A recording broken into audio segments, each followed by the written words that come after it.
So let's talk about networking with Windows. We're going to talk about basic TCP/IP and the utilities in Windows 10. A very Microsoft TCP/IP is the way I like to say it. So we're going to have a very Windows 10, very Windows-centric view of TCP/IP in this lesson. All right, so let's get started. As soon as it loads up. There we go. All right, so important concepts, TCP/IP. Let me bring out my virtual machine and let me bring up PowerShell. All right, so maybe I should go in as an admin. Yeah, I think maybe I should go into admin. All right, so I'm going to load up PowerShell as an admin. How about you just do it then? That was weird. I didn't click on that. PowerShell, right click, run as an administrator.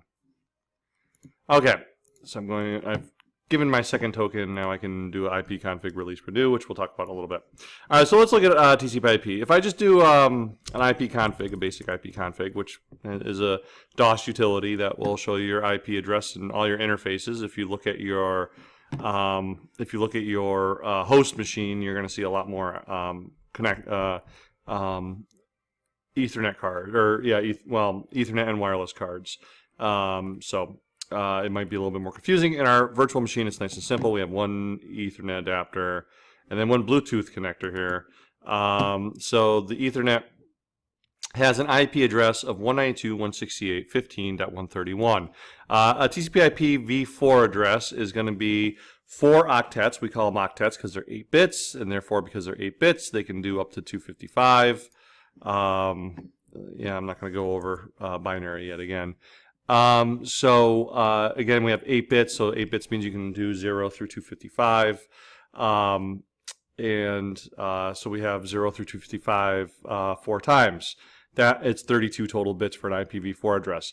The subnet mask is another 32-bit number. That number is going to indicate the subnet mask, or where the network and the host begin. Since this is Windows, we're only going to concentrate on the subnet masks that end at an octet. So in this case, this part right here, the first 3 octets, is the network address. So 192.168.15 is the network address. .0, this means this is the host address. So this is the host address, right? This is your Springfield, Mass. 01105, and this is your 1 Armory Square, right? This is going to tell you what post office to go to bring the letter. This is going to tell the post deliverer what house they're actually delivering it on, right? So that's a quick analogy for you. Another important thing is the default gateway. The default gateway is the router that gets me off my subnet. So in order for me to get off this subnet, this 192.168.1.15.0 subnet, I need to hit my router. My router's interface on that subnet is 192.168.15.2.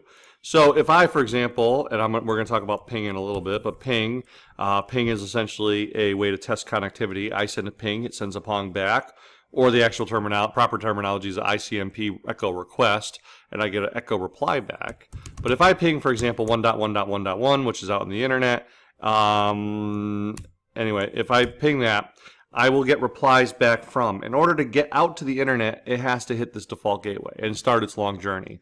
The PC, or the Microsoft device, is only going to know about the beginning of the journey, the very end and beginning of the journey. Okay, it doesn't know what the router does with it. That's the router's responsibility. The router is what gets it out to the internet. All right, so that's a TCP/IP v4 address. If I do ipconfig/all, I will see a lot more information, including right here my TCP/IP v6 address. Okay, so I don't want to get too in depth on this, but it's 128 bits. It's going to be the future of IP because we ran out of IPv4 addresses to hand out. Although thanks to NAT, and this is a private address, because of NAT, we're able to have a lot of IPs share one IP.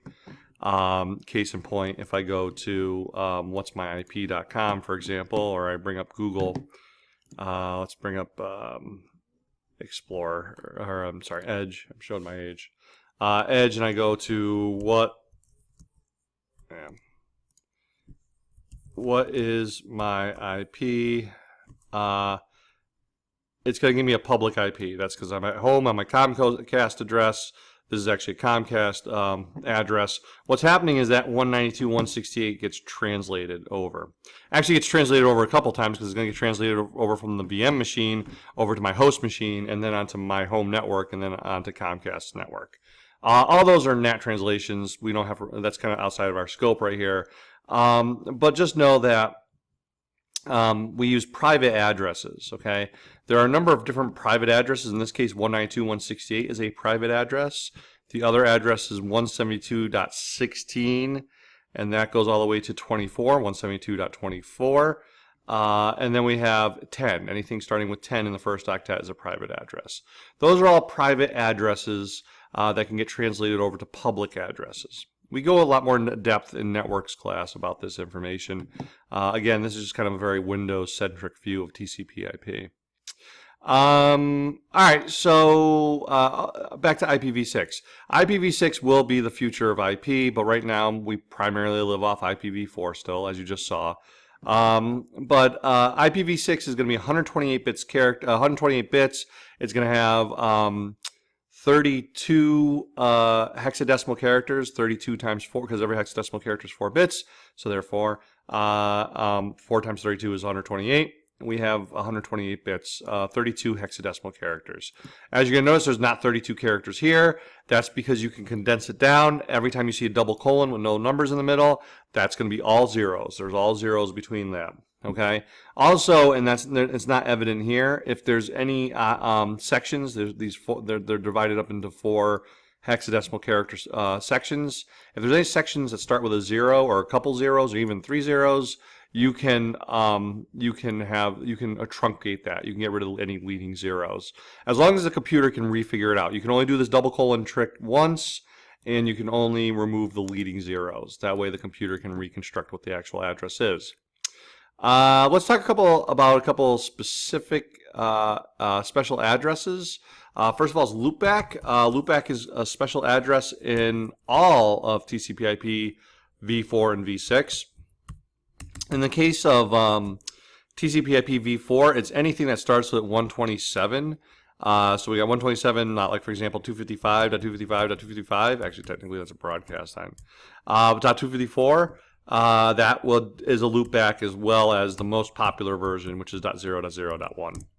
Okay. In any case, this actually didn't go out on the wire. What happens is when you do a loopback, you're testing, as we're going to find out, we're going to talk about a little bit later, the protocol stack, the network stack of the operating system. You're just making sure your network card and your network device is working and functioning as to be expected. That's what loopback does. We also have a TCP/IP v6 address. In this case, it's all zeros, so I could go through and type out all the zeros. Or I can just abbreviate all down with double colon, get rid of the 3 truncating zeros, so there'll be no difference between doing that. As you can see, it truncated the 3 zeros down to just that one, or I could just ping, as it already did. It notated it for me, ping that. I mean, if I wanted to go ridiculous, I could do this. Oh, I got a ping. That's what the yellow was telling me. You forgot a command. That's the command.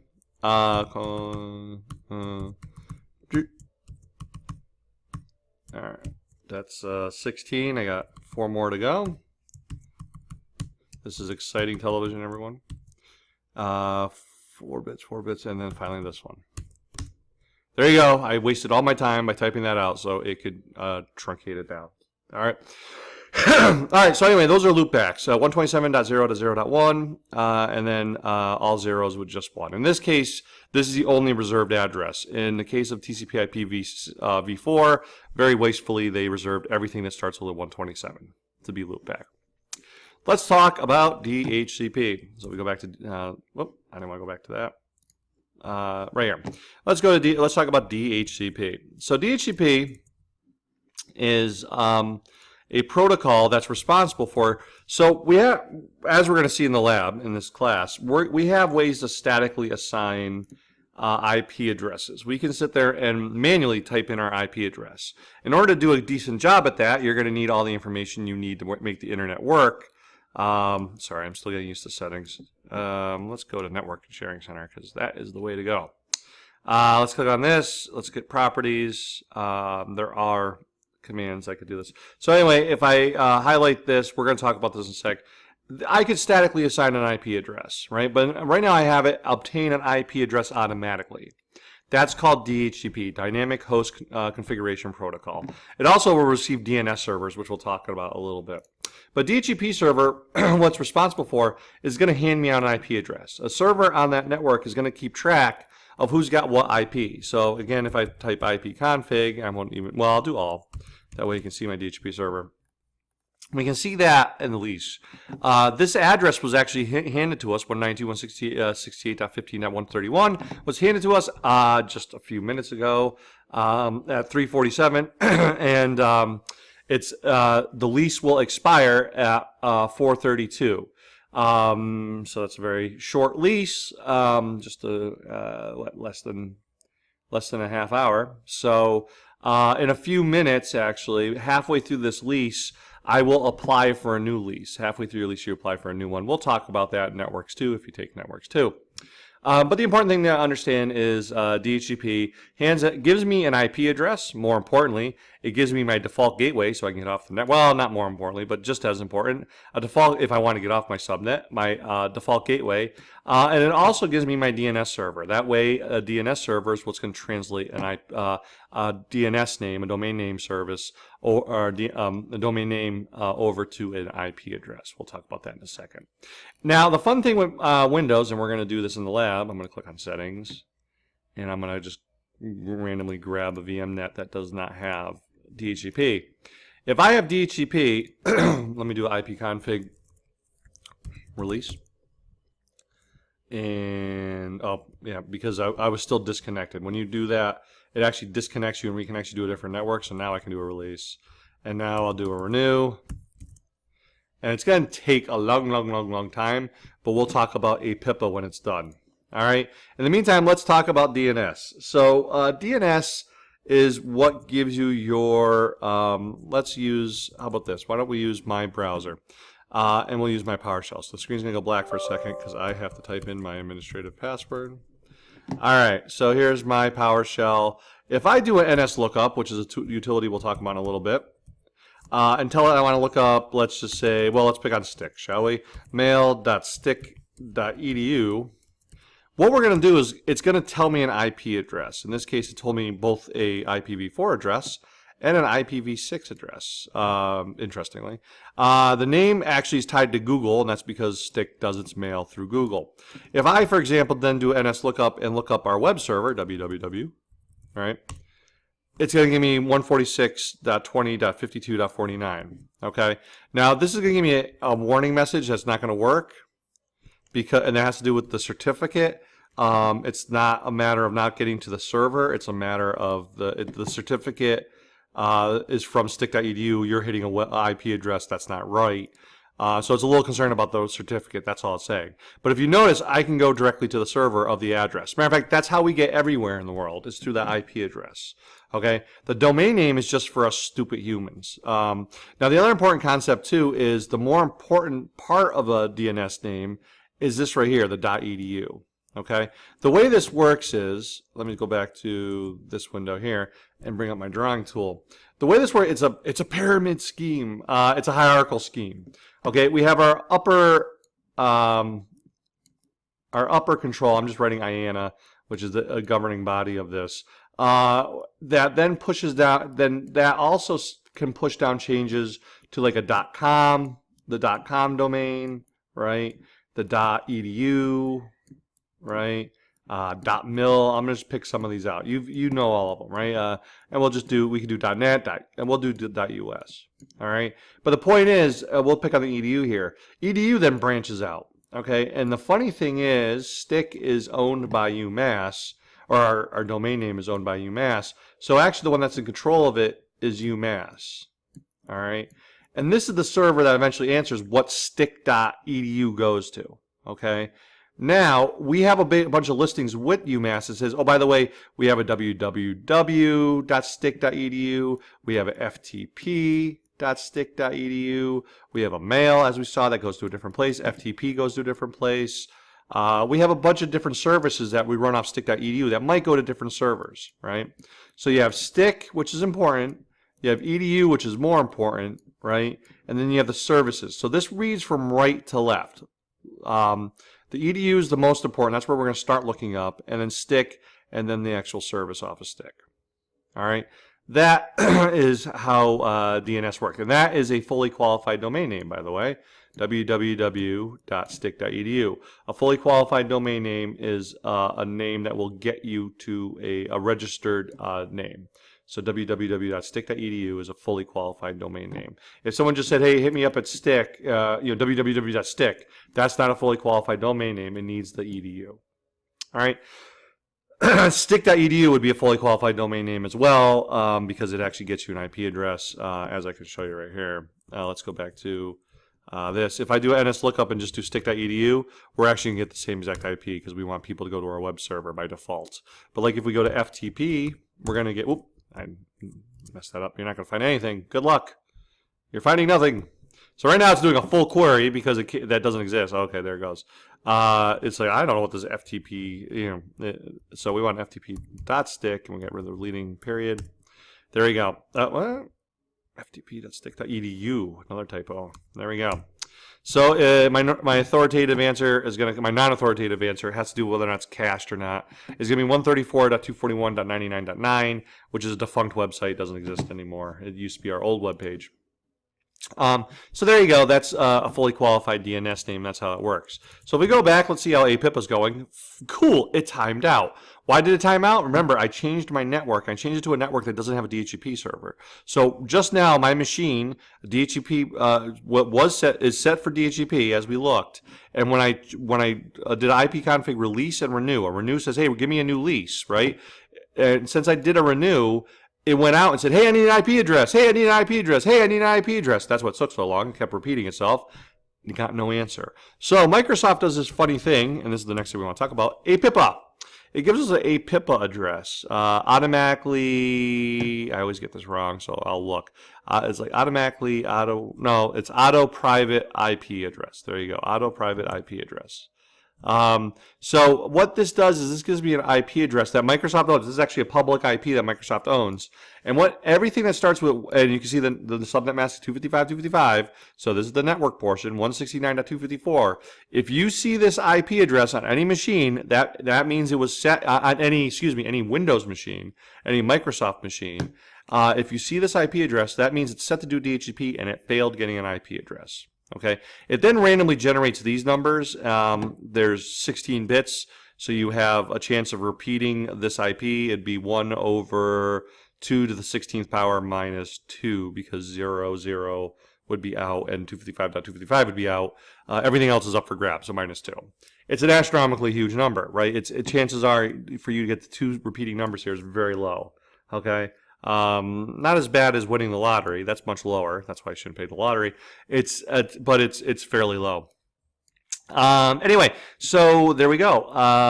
That is a APIPA address. This is the network portion. Whenever you sit down to a machine that has this address, it won't be getting internet. Chances are it won't be getting internet because it has no default gateway. Notice it has no default gateway, right? DHCP server didn't tell it what to get for a default gateway.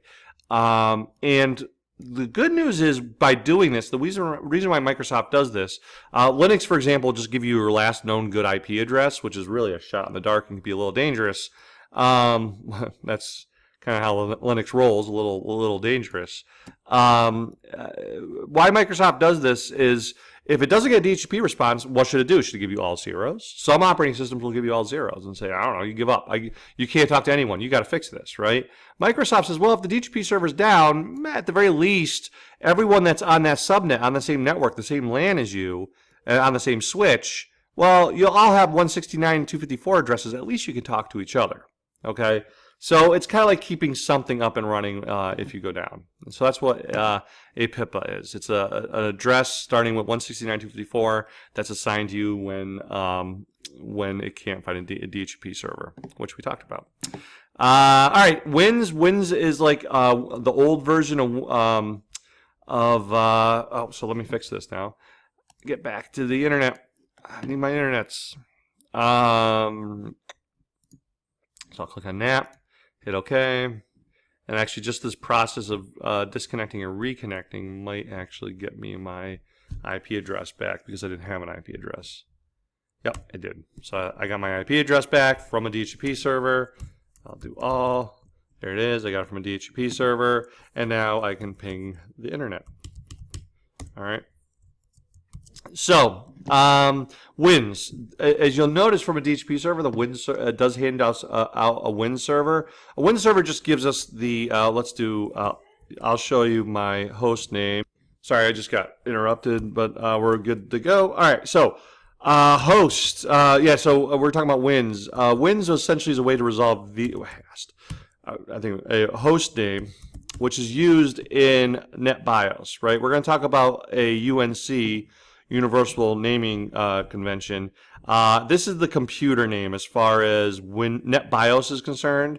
And early Windows was very married to NetBIOS. And it had this thing called WinServer that could resolve these into IP addresses.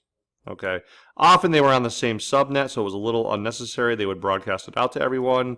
And it's kind of a holdover from the good old days. You don't see a whole lot of Win servers anymore, unless you're doing a whole lot of NetBIOS and you just want to rock solid, make sure it works, so you can give it a Win server.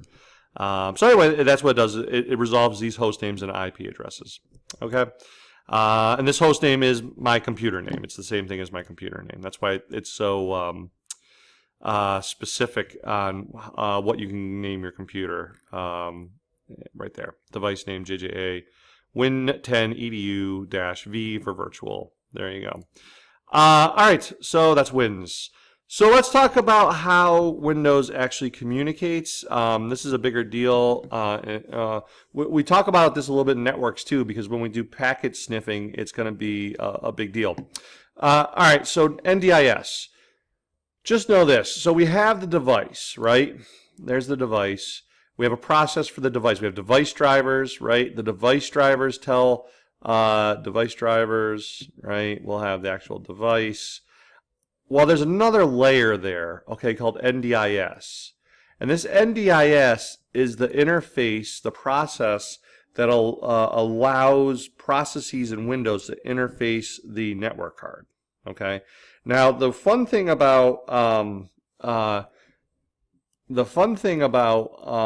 Windows, and particularly NDIS, is when a packet or a frame comes in, it gets processed through the device, it goes up to device driver goes to NDIS. NDIS in Windows does this little check where it says, is this meant for me?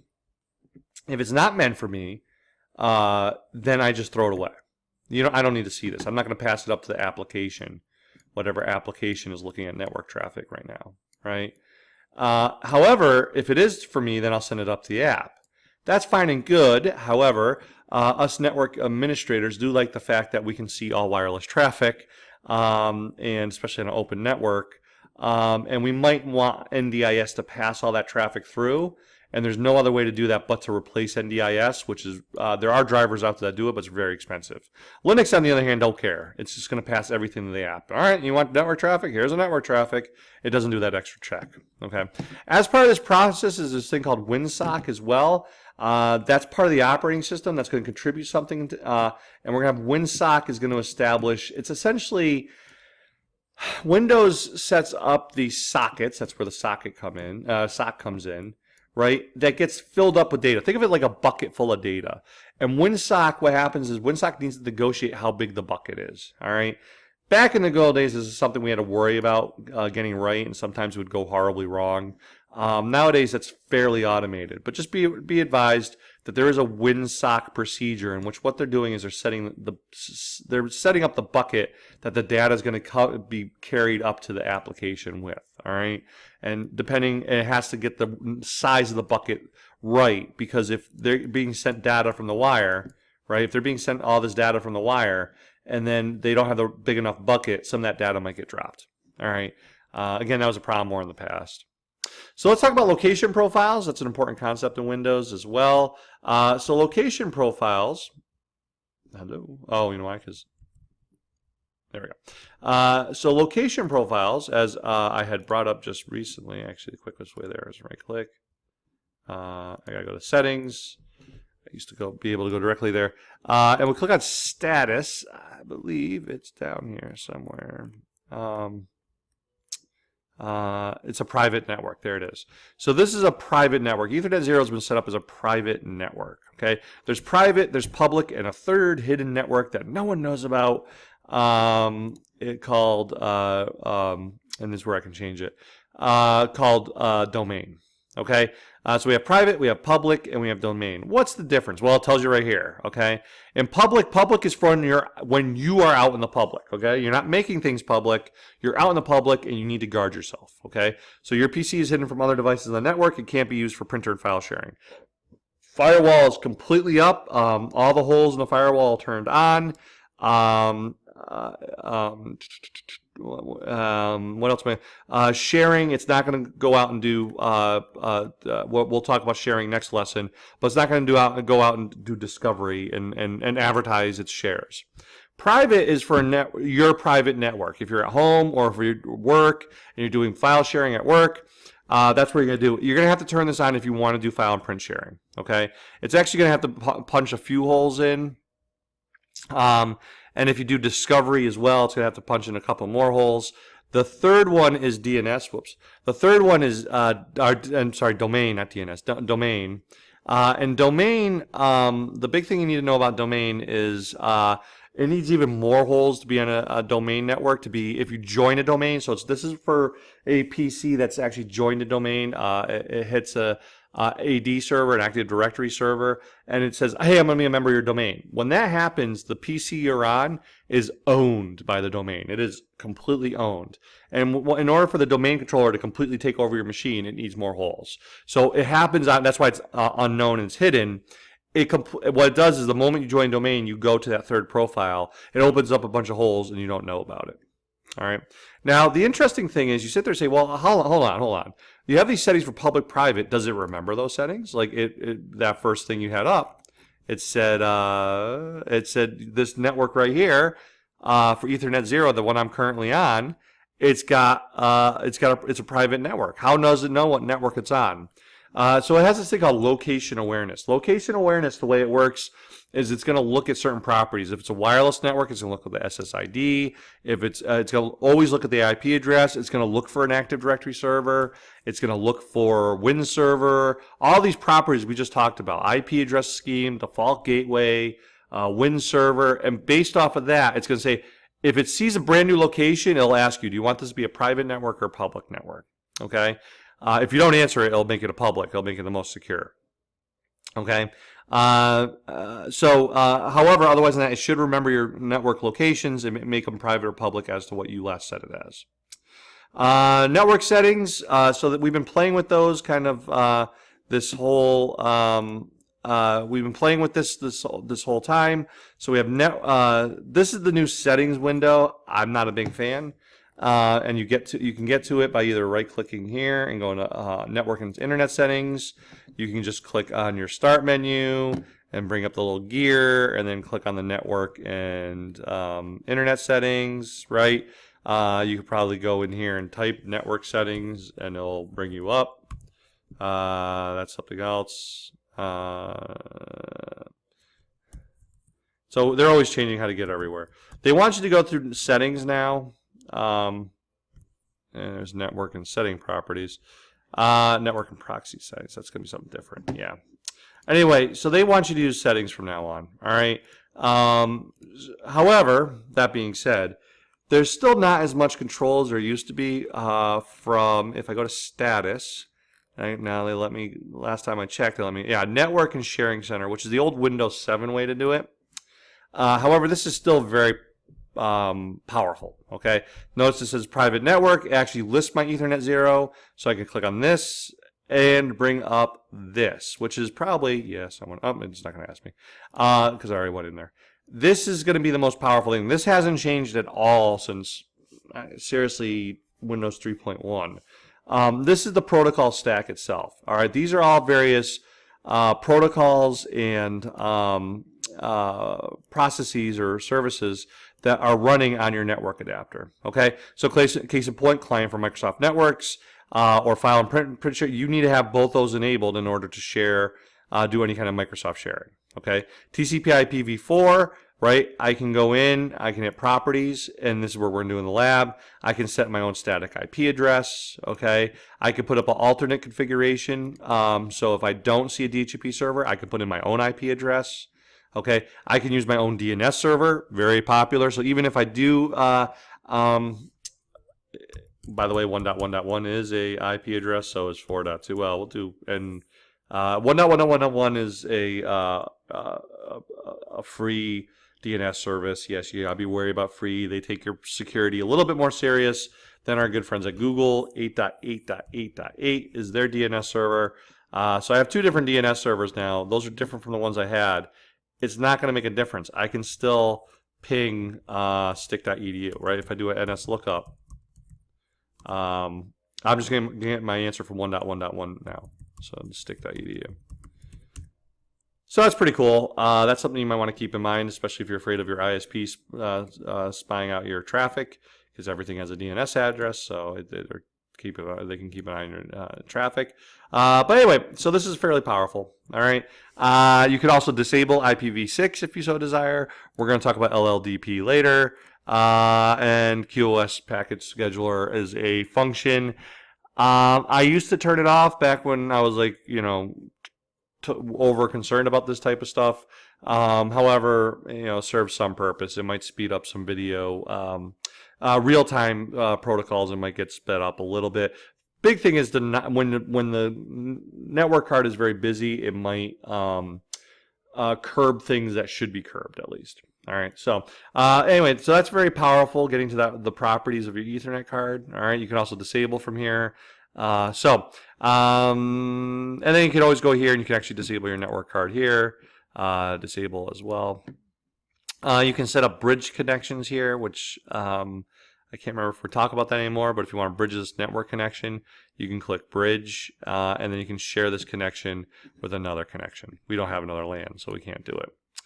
All right, so there you go, QoS, internet sharing and bridging. So when I say I bridge it, what I'm doing is if I had another network card, say I had a wireless card in this, I could set up a bridge between Ethernet and that wireless, then I can turn my computer into an access point, essentially. Obviously, it's not ideal, because if I shut down my computer, the access point would go down, and it wouldn't be very useful. But if in an ad hoc situation, it truly would be ad hoc, then it might be somewhat useful. All right, so let's talk about some utilities. So in DOS, we have a number of utilities. Ones that I really want to talk about. We talked about ipconfig. That's going to give you information about your, that's the old school way. We used to always get information and figure out what your IP address was. All will give you your physical address, which is your MAC address. It'll give you your IP address. It'll give you all your information. Well, if you just want the IP address, you can do ipconfig in the default gateway. Make sure things are working. Ping is what we talked about. It's going to be a echo request and echo response. All that's saying is, hey, can I talk to someone out there in the world? Let's ping our good friends at Google. Hey Google, how you doing? Oh, I shouldn't say that too loud. I got Google devices around here. All right. So there's 8.8.8 responding back to us. Very nice. All right.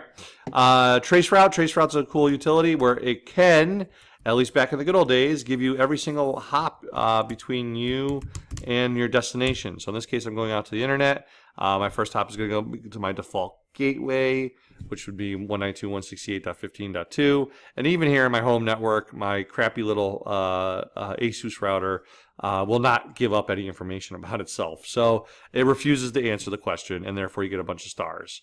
And I'm going to get stars for every hop I get to. So it'll actually count out my hops, which is pretty nice of it. NS lookup we've been using. That's essentially name service lookup. What it's going to do is, anyway, eventually this will time out after probably 8 or 9 hops. It will come back and say, yep, I got my response back from 1.1.1. It'll just show me how many different routers I hit before I hit 1.1.1. All right. If I do an NS lookup, again, what it's going to do is it's going to give me the IP address, It's also going to tell me where I got the address, where I got it from. In this case, my local DNS server 192.168.15.2. Which we have no information about. We don't have a name for it. It's called a non-authoritative answer because this is just a caching server. It cached that answer. It didn't get it as an authoritative answer. It didn't get it from a server with the ability to give an authoritative answer.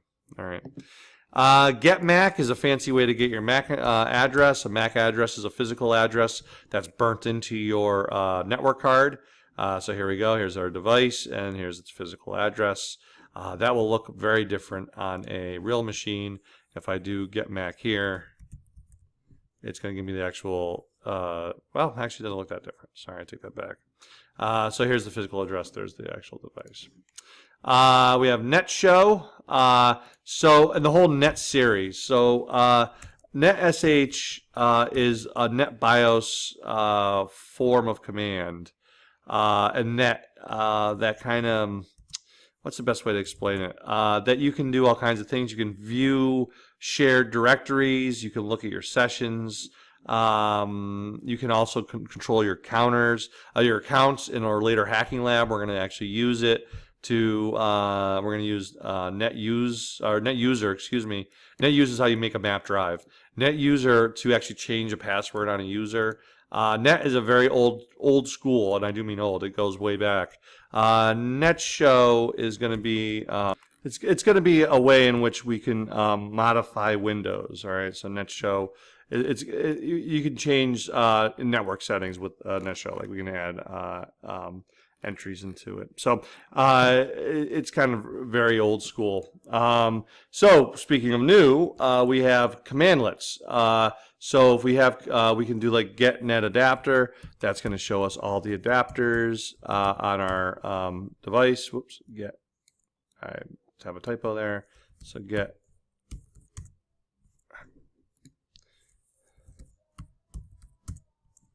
No, there you go. Get net adapter.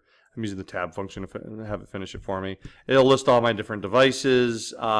Restart net adapter. You can disable and restart a net adapter. Get net IP interface. That's actually going to show me my addresses as well. Get net. Why do I keep losing functions? Get net IP. It'd be nice if I got the G in there.